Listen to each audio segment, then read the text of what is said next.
Në prag të samitit të Komunitetit Politik Evropian, një zhvillim e peshë për paqe në kontinentin është paralajmëruar nga kryeqyteti shqiptar. Bashkimi Evropian nëpërmjet zyrtarëve të tij më të lartë bën të ditur se Armenia dhe Azerbajxhani janë pranë nënshkrimit të një traktati paqeje që do të shënojë fundin e dekadave të tensioneve dhe luftrave për rajonin e kontestuar të Nagorno-Karabakut. Nga Tirana, përfaqësues të lartë për politikën e jashtme të Bashkimit Evropian, Kaja Kallas, theksoi rëndësinë e këtij momenti historik, duke u ndalur në rolin e Bashkimit Evropian si ndërmjetës i procesit. Është në interesin e të gjithëve që ata të nënshkruajnë këtë marrëveshje paqeje në mënyrë që të kemi një konflikt më pak. Unë isha në Azerbajxhan dhe do shkoj gjithashtu në Armeni.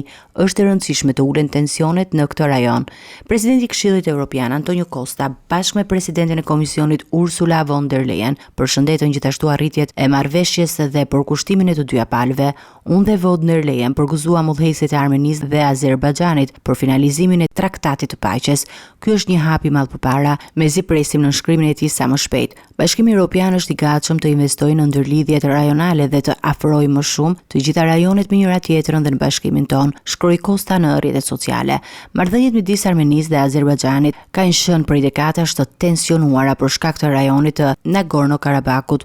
Konflikti nisi pas shpërbërjes së Bashkimit Sovjetik, kur përplasjet etnike dhe pretendimet territoriale sollën një luftë ashpër në fillim të viteve 90 që i dha Armenisë kontrollin mbi këtë territor. Por zhvillimet e viteve të fundit ndryshuan ekuilibrat. Në vitin 2020 dhe më pas në 2023, Azerbajxhani ndërmori ofensiva ushtarake që rezultuan si rimarrjen e rajonit, duke detyruar mbi 100.000 armen të largohen nga shtëpitë e tyre.